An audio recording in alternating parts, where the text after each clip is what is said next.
All right, so welcome back to the AM show. Let's talk about the minorities, protest, the Occupy BOG demonstration that is facing some challenges because the police disagrees with them over the route that they want to, choose to do this demonstration. We've been joined on the line by the MP for Boko Central, Mahama Yariga, who is part of the minority, to help us out with. We know that today they will be in court. Where are they? Good morning to you, sir, and thanks for your time. Good morning. Good morning. So we know that you are in court today to challenge, to get the police to agree with you on the route that you've chosen. At this juncture, where really are we in terms of this case? The police filed an application and then attached an affidavit, and their main argument is that there is terrorism in Burkina Faso, and there is terrorism in Niger, and there is terrorism in Mali, etc. And there is a coup in Niger and Mali. I mean, basically just citing, very implausible grounds on which the court should not allow us to carry out a protest march here in Accra, arguing that we want to pass through Makola, and Makola will be congested, etc. We filed a response to their application, in which we pointed out to the court that we have always marched through the same Makola without any military coup or any terrorist attacks. We don't see why in the past we could march through these same routes, and today, with what we believe is an enhanced capacity of the police service, they are unable to police protests. They argue that the central bank is a security zone, and we made it known to the court that we don't know any law that says that central bank building is a security zone. We have marched through the central bank building area before, and nothing has happened. And going to the central bank is actually the message. So if you refuse to allow us to go to the central bank, then the message that we are dissatisfied with the performance of the leadership of the central bank will be lost. So, you will be effectively denying us our rights under the Constitution to express ourselves. So those are the two contending arguments before the court today. And so it is for the court to take a decision whether the police's contention that, essential services will be disrupted. There's no essential service along the route that we are marching. There's no hospital that we are going to go and prevent from functioning, and therefore you say that, or there's no ECG office that we are going to surround, and then we'll say that, in the process, electricity or water or even a fire service, so that you say that in a case of emergency, the fire service will not be able to function. Those are the essential services. And then also public order. There's no threat to peace and security around the area, because nobody has issued a statement saying that they disagree with the protest and they will come and disrupt it, and etc. So basically, they have no ground. They clearly don't want a demonstration, and that is all that we can see. And we believe that the court will also see through this and uphold our right to express ourselves by way of demonstration. So is your expectation that this case will be called this morning? Yes, the case should be called this morning. If it's not called this morning, then, for us, it works for us, because then there's no injunction restraining us. And so tomorrow we go on our march. So if the court still says, well, I'm going to fall in line with what the police is saying, and will make sure that you are prevented from embarking on your demonstration through the route you've chosen, what will be the next line of action? I don't believe the court will say so. If anything at all, maybe the court will seek to rather promote some more dialogue between the police and then the parliamentary groups in terms of the route. But the court cannot stand in the way of a democratic right to express ourselves. And I don't believe that the court should be doing that. And it will be a very bad, dangerous precedent because we have marched through the same route in the past. And so you have to give a very, very compelling reason why today Ghanaian citizens cannot march on the same route. And citing the coup in Niger and the coup in Burkina Faso and the coup in Mali is preposterous. And I don't think that the court will condone that. It is very, very strong reasons why citizens could march to Makola in the past, and today they cannot march to Makola. Well, but I mean, isn't the police justified to use what's happening in the sub-region to say, because of that, we cannot guarantee that if we should allow this march to go on, all will go according to plan? Well, they must convince the court that somebody is planning a coup in Ghana and that it is a demonstration expressing revulsion against the central bank that will now give the person the opportunity to strike. They have to show the court. And if you know that somebody is planning a coup, why are you not going to go and arrest that person? And if you say that you don't have capacity to police Ghanaian citizens to carry out their demonstration, you have to convince the court that you are a security apparatus that can send an army to Niger to go and remove a certain military junta, and yet you cannot provide very simple policing for people to march to central bank and then come back to their various destinations. I mean, it would be very, very, very, preposterous to have the court accept the very lame, and weak argument that I see the police advancing for us not to be able to march through routes that we have marched in the past. It will be difficult. I don't see how a court will accept that. If there's no evidence that we have been marching along those routes, then you will say this is the first time. But we have marched along those routes. The police have policed us along the same route. We have marched peacefully, no reported incidents. So if anything at all, our police have, the capacity and experience of doing the same job. So there's no reason why today they will say that they cannot do a job that they have been doing very well in the past. What has happened? Has the police suddenly become so inefficient and incompetent and incapable? Those are issues that I believe they cannot convince the court about. So any court that accepts these lame arguments clearly will be condoning, a flagrant violation of constitutional rights. And indeed, if any court is concerned about a military coup, the court knows that the way to prevent a military coup is to allow people to express themselves freely so that the ills of society and malgovernance will be corrected, so that the military will have no excuse to jump into the fray.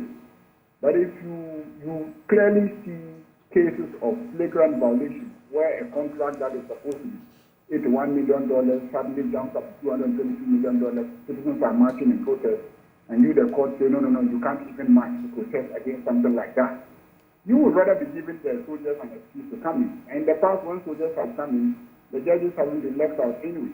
So I believe that the judges are very interested in making sure that democratic rights are upheld and that public accountability is maintained. You said you don't anticipate the court to listen or to be in tandem with the police. What if the police is able to convince the court agrees? What would you do? Well, let's hear the court before we can. I don't speak for the entire group on what we will do because that would be undemocratic. Okay. So let's wait and hear what the court will say. If the court, contrary to what we all expect, decides to side with the police against citizens' expression of democratic freedom, we would immediately convene as a group, take a decision, and let the public know. I mean, refresh our memory on your route again. Maybe someone is just joining. We tomorrow plan to start at 10 o'clock, and we will converge in front of Parliament House, the frontage of Parliament House. We will march by the Ohendijan Stadium, past the Minister of Finance, and then on the Kimbu Road, then pass through Rollins Park, and then pass through Opera Square, and then end at the frontage of the Bank of Ghana head office building. Basically, it's a very short route, and we believe that there will be minimal. If we start at 10 o'clock, we will pass the Rollins Park and Makola Market even before 11, and by that time, Makola Market will not be as busy as the police are pretending that it will be.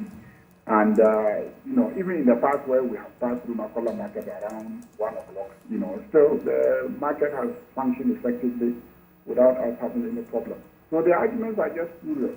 As you can see, they just don't want us to demonstrate. And even if they were concerned about Makola Market, look, there are alternative routes to the central bank that they could have proposed. But they are telling us that we should march from Parliament House to Independence Square. What has Independence Square done to us that we are marching there?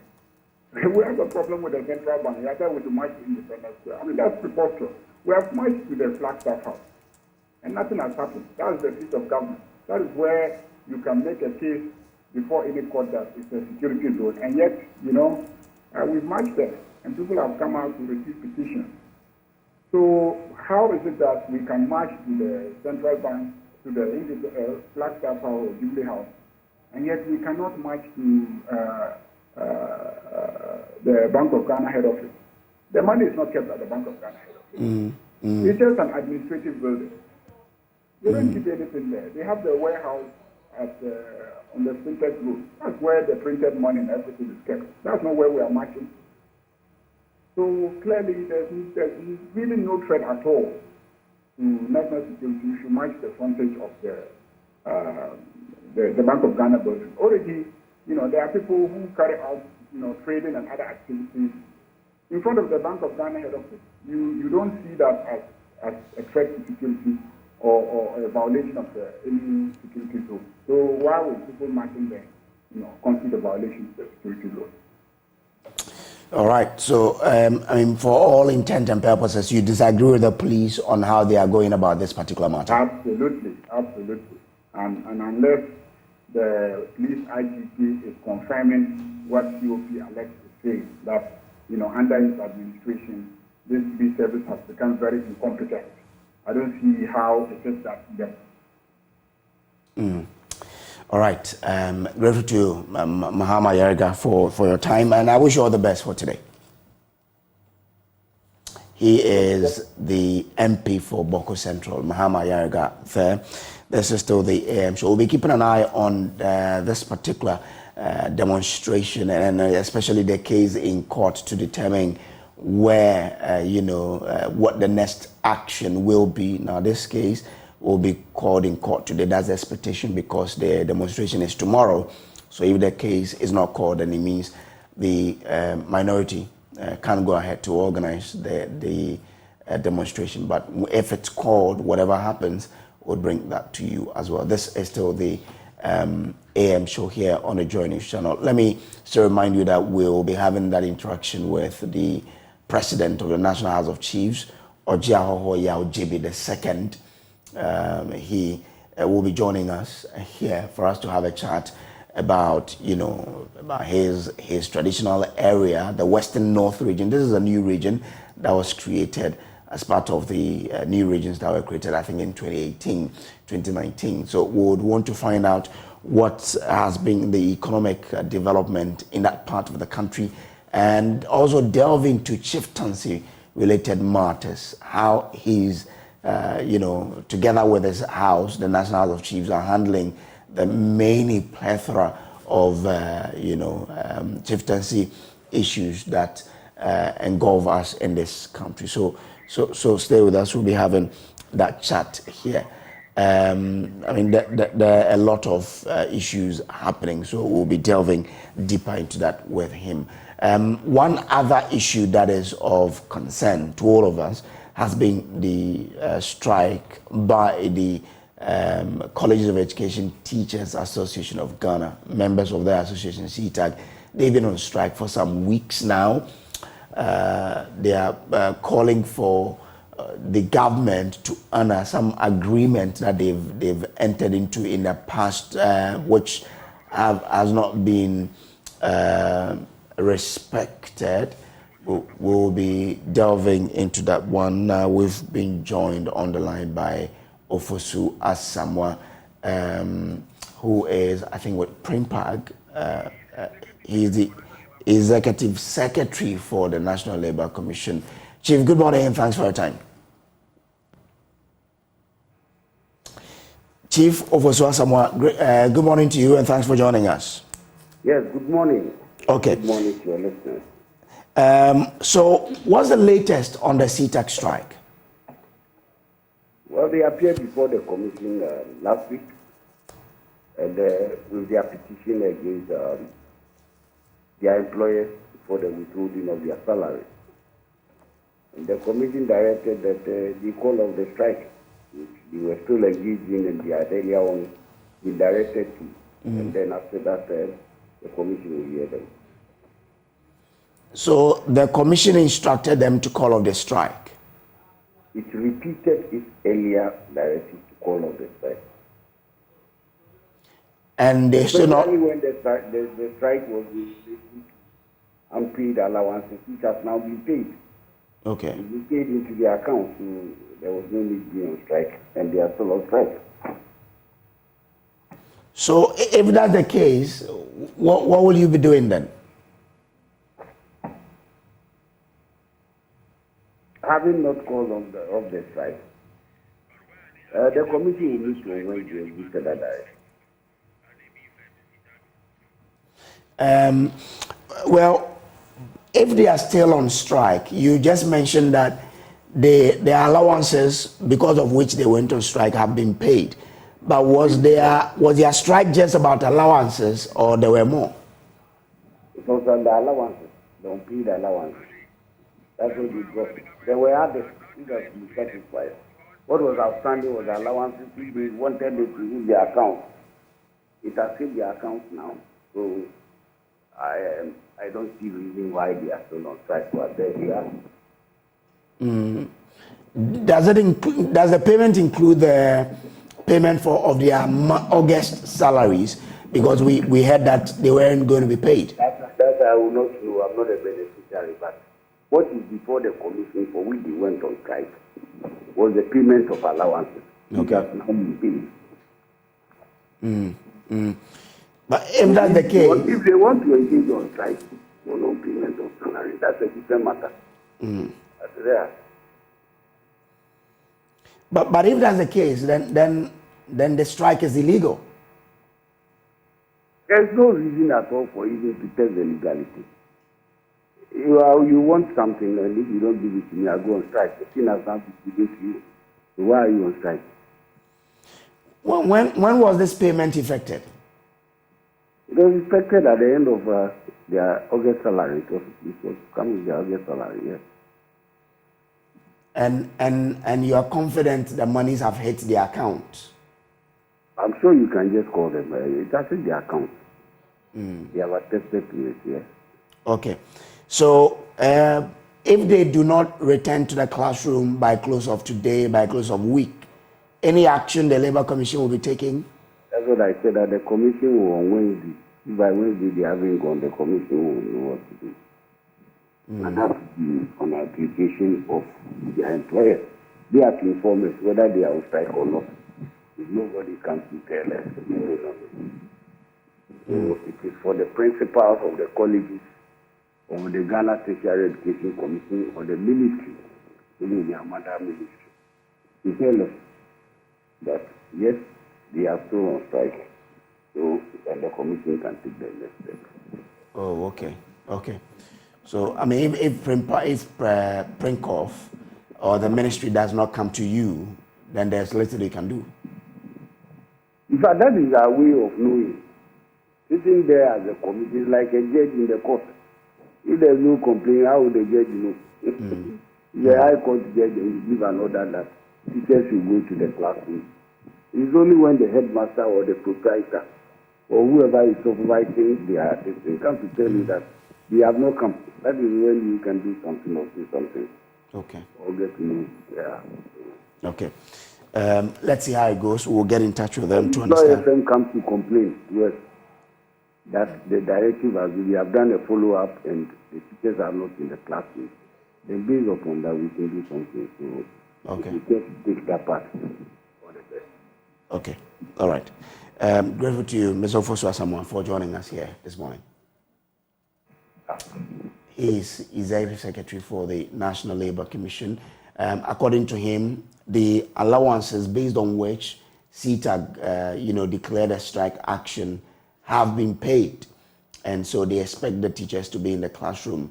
But if they are not in the classroom, it would demand or it would take the report by Prinkov or the Ministry of Education to alert them to it, and then they can take the next action. So where you are the teacher training, the teachers in the College of Education back in the classroom? If they are not, let's hear from you. You can send us, go onto our Facebook page and leave it there. We'll take it and then we'll do follow-ups. This is still the AM show. We'll take a quick break. We'll be back.